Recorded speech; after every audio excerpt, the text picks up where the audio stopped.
Beneath the dark, silent waters of the Black Sea, a mystery lies frozen in time. Far below the waves, concealed by layers of mud and myth, whispers tell of a submerged city. A city said to be 10,000 years old, a civilization that could predate both Mesopotamia and the great pharaohs of Egypt. What secrets does this abyss hold? And could it be the key to unlocking one of humanity's oldest and most terrifying legends?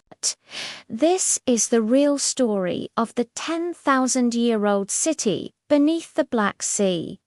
For centuries, the Black Sea was just another body of water on the map, a crossroads of trade and empires. But in the late 1990s, oceanographers exploring its depths made a discovery that would challenge our understanding of the past. Using advanced sonar technology, a team led by explorer Robert Ballard, the man who found the Titanic, detected something extraordinary off the coasts of Bulgaria and Turkey. They found what appeared to be the submerged remnants of human habitation, ancient coastlines, river valleys, and, most startlingly, man-made structures. All preserved in the anoxic, oxygen-free waters hundreds of feet below the surface. Sonar images revealed rectangular shapes, piles of worked stone, and what some interpreted as the foundations of buildings. The world was stunned. Could these haunting ruins be tangible evidence of a lost civilization, a prehistoric society swallowed by a catastrophic flood? The discovery raised an electrifying possibility that we had stumbled upon a forgotten chapter of human history, a world that existed long before the first words were ever written down. The evidence pointed towards a single, dramatic event that changed this region forever. The key to this mystery lies in geology. Scientists believe that for thousands of years, the Black Sea was not a sea at all, but a vast, isolated freshwater lake sitting far below the level of the Mediterranean. Its shores were fertile, a perfect cradle for early human settlements. But at the end of the last ice age, around 7,600 years ago, or 5,600 BC, something dramatic happened. As the colossal ice sheets covering Europe melted, global sea levels surged. The Mediterranean Sea rose until it breached the natural dam at what is now the Bosphorus Strait. What followed was a cataclysm of biblical proportions. Seawater poured into the freshwater lake with the force of 200 Niagara Falls, creating a waterfall that thundered for months, possibly years.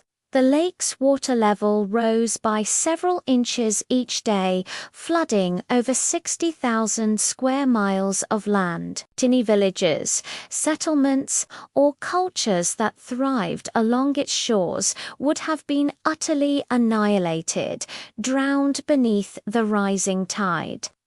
This event, known as the Black Sea Deluge hypothesis, provides a compelling scientific explanation for how a civilization could simply vanish. But more than that, it resonates with the oldest stories known to humankind. From every corner of the ancient world, we hear echoes of a great flood.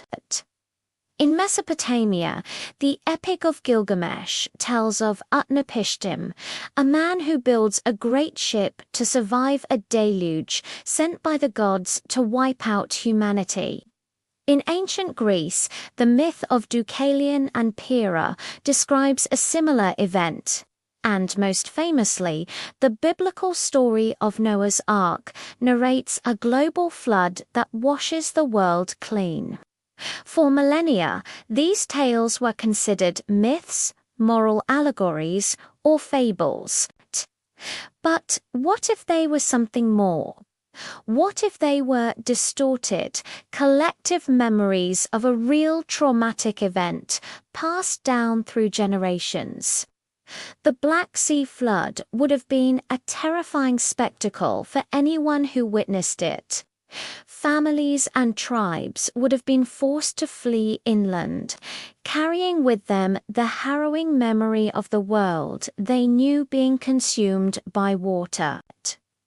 Could this single regional cataclysm have been the seed that grew into the many flood legends we see across cultures, including the story of Noah? The dates align, and the geography makes sense. The possibility that we have found the historical inspiration for humanity's most enduring myth is tantalizing. However, the path to uncovering this lost world is fraught with controversy. While proponents like Ballard are convinced they have found a prehistoric Pompeii, many in the mainstream archaeological community remain skeptical. They argue that the structures identified on sonar scans are not man-made at all, but simply natural geological formations, rocks shaped by millennia of underwater currents. They point out the immense difficulty of excavating at such depths and the lack of universally accepted artifacts that would prove, without a doubt, the existence of a complex settlement. The debate rages in academic journals and at scientific conferences. One side presents sonar maps and core samples containing shells of freshwater mollusks, proof that a lake once existed. The other side demands more concrete evidence, tools, pottery, and definitive architectural remains. Some artifacts, like fragments of pottery and worked wood, have been recovered, and radiocarbon dating has placed them within the correct time frame.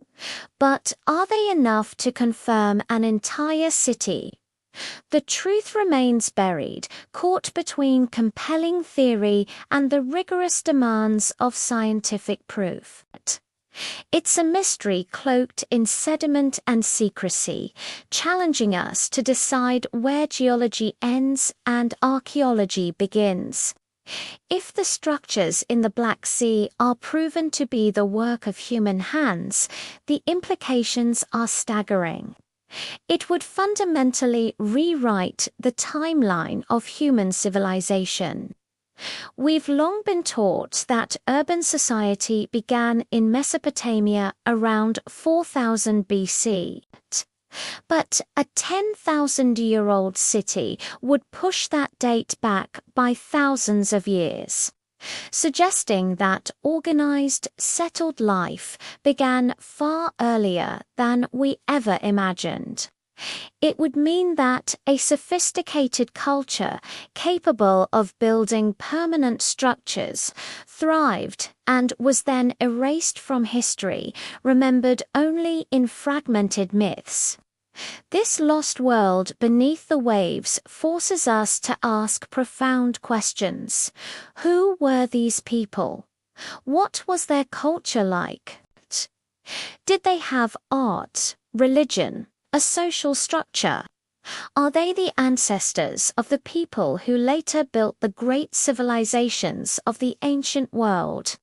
Survivors who carried the memory of the flood with them? The ruins, fading into the deep blue, hold the answers. They represent a forgotten chapter of the human story, a silent testament to our species' resilience and our vulnerability in the face of nature's awesome power.